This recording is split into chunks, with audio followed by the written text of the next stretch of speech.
It's Tuesday on the morning show, the morning view this morning. Welcome to the newspaper review right here at Prime Media TV. I am Ayo, bringing you all of the juicy headlines that we have to be reviewed with you today. And as you can see, I'm with my co-host to have a robust conversation and analysis in the show this morning. Uwachuku Treasure, good morning. How Good are you doing? morning. I am fine. All right, so very quickly, let's move on to our analysis today. The story making round on virtually all the newspaper this morning is that the SSS has released NLC President Joe Ajaero. As you all know, the NLC President was arrested yesterday on Monday, the 9th of September 2024, and we've been wondering why exactly was he arrested. But then let's quickly see the story from Premium Times. SSS released NLC President Ajaero. The state security has released the president of the Nigerian Labour Congress NLC, Joe Ajaero, after detaining him for about 15 hours on Monday. The SSS released him at about 11 p.m. on Monday, but they seized his passport. He was released to his lawyer, Abubakar Mashar, from Falano and Falano Chambers after 15 hours of detention since his arrest about 7 a.m. on Monday at the Nnamdi Azikiwe International Airport, Abuja. So I would like to hear your thoughts on this story, because on this table we discussed yesterday why exactly was he arrested. The reason for his questioning is yet disclosed, because on the long run we discovered that he was only called in for questioning not even related to the allegations of terrorism against him. So he was released 15 hours after his arrest. What do you make out of that?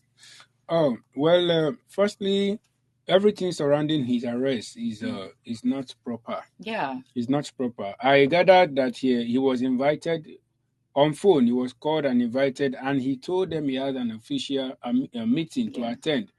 And on his return, he was going to come up and see them, and they waited for him at the airport. Could it be they thought he wanted to leave the country? Which I know there is no how he has briefed them of the meeting he was going for, and Yeah. such a meeting is verifiable.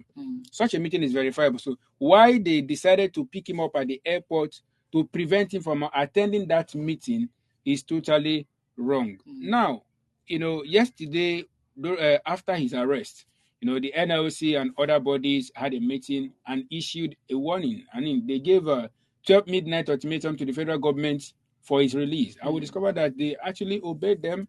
Why? I believe that if there were really a genuine reason to his arrest, they wouldn't have released him just last night. It has now been on record that the police or Nigerian government arrested somebody and released the person almost at midnight. Right? So what was the actual reason why he was arrested in the first place? For them to have arrested him and hinder him from attending that meeting, there should be reasonable reason. I mean, there should be a cogent reason for that arrest. So now they release him in the midnight. They arrested him for no cause. They also prevented him from attending a meeting which may have be of a good effect on Nigeria workers and the Nigerian people, right? So I believe the Nigerian government, I mean this administration in particular, should be more careful about how they go about their activities. Now, this administration should equally be more careful on how they bring in the police, the security agencies into their political affairs, because it's seeming like political affairs. So that is what I can see from that arrest. So his lawyer, Mr. Okpara, is saying that the government is actually plotting to remove the Labour leader from office and replace him with another person who is more aligned with their interests. Now, I want to hear your thought. What do you make out of that? Because we know that as much as we are not a fan of Oshiomhole, while he was the Labour leader, when the fuel price was increased, we saw how this man fought for the Nigerian people, for the Nigerian workers especially. Now, do you see this administration doing something to remove this man in power just so he can align with their policies? This is one of the biggest problems we're having in the country. Fixing some people in some particular position just because they are obedient to us, just because they do our biddings, not necessarily because they are fit to occupy the position. All right. Now, the thing is that I always fought Joe Ajaero for his things he has done in the past. If he has stood his ground sometimes, the position he's occupying in Nigeria is not a one that anybody should just threaten him anyhow. All right, but because you can't eat your cake and have it, is what is playing out now. What I can, it's easy for anybody to say that they are plotting to remove him, because we have seen, judging from what is playing out on this, under this administration, where you are not singing their praises, you are an enemy. When you are not doing their bidding, if you are saying anything that is right, that is not, in their favor, they look for a means to pull the person out. So it is not wrong for anybody to assume that they are plotting to remove him. But I believe that can only be possible if the NLC, the TUC, and every other body associated with the Labour Congress can allow, if they allow it. That is when because you can't remove somebody without a cause. All right. So I believe that can only, even if they are plotting that can only see the light of the day if the people involved, the body allows it to happen. Yeah, exactly. Because I'm actually seeing this as a form of distraction. I don't know. That's actually how I'm seeing it. Because we know that if the Labour leader had not been having these issues with the Nigerian government, by now he will be speaking against the fuel pump hike. Because the reason why Labour accepted the 70,000 naira from President Bola Ahmed Tinubu was actually because the Nigerian government made a promise to them that if you want your 250,000 naira as minimum wage, we are most likely to increase fuel on the long run, the price of PMS. And they said no, because the reason why Nigerian workers are suffering now is because of the subsidy that you remove. So why do you want to increase it again? So they agreed that they are going to conclude on a 70,000 naira minimum wage, and the Nigerian government will not increase the price of fuel. That is the real reason behind them accepting the 70,000 naira. And there was as soon as the fuel price increased, there was a report from Ajaero himself, where he said the Nigerian government betrayed them, because the agreement that they had is that you will not increase this thing. So it was a form of betrayal. Now that the Nigerian government see that these people are going to come back because truly we have breached our agreement, then the Nigerian government are now frustrating the person that can actually make this move. So I'm seeing this as a form of distraction, because the Nigerian government know that when you are tackling an issue like this with NLC, not any other body, and join, if they dare to join forces together with the TUC and other sectors, they are going to shut down the economy of Nigeria again. Hence, I saw a report yesterday, I think from People's Gazette, where they said the power sector are making move to prepare for the shutdown of the power grid, because now that NLC president has been arrested, and those people has actually laid the claim that if they dare to arrest him, they are going to shut down the economy. Hence, they were all preparing for it. So I'm saying that the Nigerian government can actually do better. They can actually do. Why frustrate a person because he's not aligned? Well, on that note, I would say that, you see, there is time for everything. That is one thing I've always made people to understand. Whether NLC initiates the move or not, when the time comes, what will be, will be. You see, this administration have so stretched the people. This administration have so squeezed the people. And I tell you, elastic has its limits.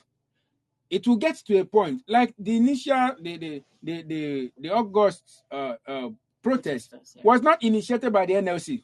All right, it was initiated by realities, and these realities keep staring at the people on daily basis. So I believe that with or without the NLC, in as much as the involvement of the NLC will make it more strong, but with or without the NLC, by the time it gets to the point where the people can no longer bear it. Why is it as if everybody is still, because some people are still coping? By the time we get to that point, that Rubicon point, where no more going back, no more going forward, you will see that there will be a collaboration. Just like the Senate president said that they are collaborating with it. There will be a collaboration of everybody to ensure that this problem is faced once and for all. So the NLC, they can still do anything. They can't be frustrated. You know, our president once said during his campaign that he does not need energy to be president. So NLC president do not really need. It's a matter of saying a thing. It's a matter of spoken words. Once he make in his capacity, once he makes some utterances, the people will follow. They are just waiting for him to say something. So with or without the government distraction or attacking him, he can still achieve whatever he wants to achieve. Yeah, exactly. So I think it is high time that, because it is now very obvious to everyone that if you are not singing the praises of this administration, you get backlashed, you get pull out, you lose your job. Your and right, all your of fundamental that, right is not even is no is not longer respected and all of that. So we are now seeing it very clear. And we can see that part of the many bodies that are still standing to some extent for justice in Nigeria is the NLC. NLC. Yeah. So we are seeing here that all of this back and forth that the NLC leader is having with the Nigerian government is a ploy to frustrate that sector so that they will lose their power. And I hope that NLC and TUC are going to work together. I mean, now is the time for them to combine forces. Now is actually the best time for them to do anything they need to do. Now they release him and refuse to grant him his access to his passport. On what occasion? Why? What was his offense? So I believe that they've actually ignited the NLC unknowingly. They've actually pushed the NLC to do the needful unknowingly. So if they could release him just because they threatened them, if they do something, see, the thing is that NLC, should I say, they can still redeem their image from this administration. They must have done anything before that have a kind of lowered their integrity, but they can redeem it because they still have that opportunity, that privilege. So NLC president can only be removed if the people allow him to be removed. If they stood their ground and say this person have done nothing and cannot be removed, it's not yet time for him for him to retire or whatever, they cannot do anything to him. Yeah, of course. So, and it is on this note that we are going to wrap up this conversation. The the members can actually take their stand. Now is the time for them to work on how that sector will stand, and there's nothing anybody can do about it. It requires a collaborative effort. It is not the work of one person, even though the president of the sector is being frustrated now. I just see what is happening, like what happened in Senegal when the person contesting for the election, the person that's supposed to be the president, Usman Sanko, he was arrested. He said, "Okay, now I've been arrested. I am leaving Diomaye Faye for you. Go and be the president. Go and fight for the right of the Senegalese people." And when the guy became president, Sanko was out and he became the prime minister and all of that. So it is for the fact that the leader is having issues, the people can do more now, and we expect a lot from NLC members and TUC members. So on this note, this is all that we'll be able to take on this segment. We'll be going on a quick break now. As soon as we get back, we'll dive into another conversation. So please stay with us. We'll be right back.